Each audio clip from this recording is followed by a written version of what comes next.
চলছে। অভ্যুত্থান হয়েছে 1 বছরও হয়নি, এর মধ্যে আমরা 1400 শহীদ, 20,000-এর বেশি আহতদের রক্তের বিনিময়ে আমরা যে দ্বিতীয় স্বাধীনতা বলি, আমরা সেই দ্বিতীয় স্বাধীনতার স্বাদ পেয়েছি।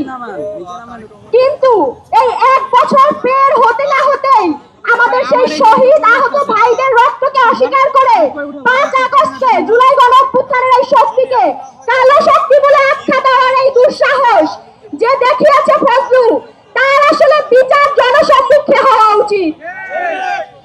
আমরা বাংলাদেশের সকল শহীদ এবং আহতদের প্রতি সম্মান রাখতে চাই। 71 আমাদের যেমন শক্তি, 24 আমাদের তেমন প্রেরণা। আমরা কোনোটাকে মুখোমুখি দাঁড় করাতে চাই না, কিন্তু ফজলু সাহেব বারবার 71 এবং 24কে মুখোমুখি দাঁড় করানোর একটা অপপ্রচেষ্টা করছে। বাংলাদেশের একমাত্র স্মার্ট সিটি বসুন্ধরা এখন আরো নিরাপদ, আধুনিকতায় আরো এক ধাপ এগিয়ে। আমরা তাদের এই কর্মকাণ্ডকে সন্দেহের চোখে দেখি। এটা কি নিছকই ফজলু পাগলার ব্যক্তিগত বক্তব্য, নাকি দলীয় নির্দেশনায় এই ধরনের ন্যারেটিভ তৈরি করা হচ্ছে, সেটা খতিয়ে দেখা উচিত। এত কিছুর পরে এত বিচ্ছিন্ন ঘটনা এবং জুলাই গণঅভ্যুত্থানকে নিয়ে দীর্ঘ সময় ধরে তিনি কুরুচিপূর্ণ বক্তব্য দিয়ে আসছেন, কিন্তু এই দীর্ঘ সময়ের মধ্যে তার বিরুদ্ধে কোনো ধরনের পদক্ষেপ নিতে আমরা কিন্তু দেখি নাই। আজকে যখন ছাত্র জনতার বুকের উপর দিয়ে রোল স্টিমার চালিয়ে দেওয়া হয়েছে, ছাত্র জনতা যখন মাঠে নামার কর্মসূচি দিয়েছে, তখন দেখলাম নতুন করে আবার শোকজের খেলা শুরু হয়েছে। এই ছাত্র জনতা কি শোকজের খেলা মেনে নিবে? আমরা কি শোকজ নিয়ে ঘরে বসে থাকবো?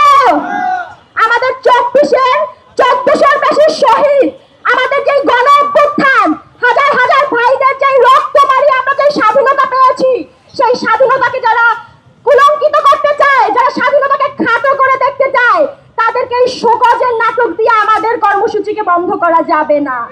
আমাদেরকে এই নাটক দেখিয়ে ঘরে ফেরানো যাবে না। আমরা ফজলু পাগলার সকল ধরনের সাংগঠনিক পদ থেকে তাকে বহিষ্কারের দাবি জানাই। দল থেকে তাকে বহিষ্কার করতে হবে, স্থায়ী বহিষ্কার করতে হবে। অন্যথায় এই শোকজ খেলার জবাব কিন্তু ছাত্র জনতা দিয়ে দিবে। ছাত্র জনতা শহীদদের নিয়ে কোনো প্রকার হালা খেলা সহ্য করবে না।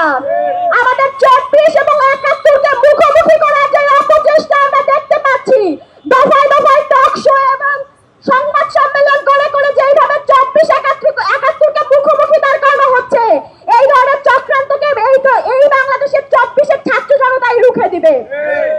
সবশেষে বলতে চাই, বিভিন্ন ধরনের ন্যারেটিভ উৎপাদন করা হচ্ছে, লীগের প্রতি সহানুভূতি তৈরি করা হচ্ছে।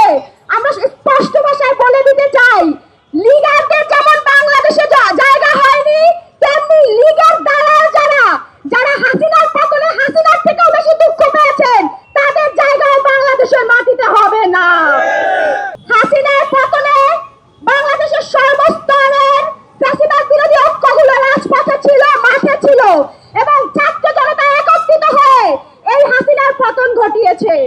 সেখানে এই শক্তিকে যখন কালো শক্তি হিসেবে আখ্যায়িত দেওয়া হয়, রাজাকারের বাচ্চা বলে আখ্যায়িত দেওয়া হয়, তাদেরকে মনে করিয়ে দিতে চাই, এক রাজা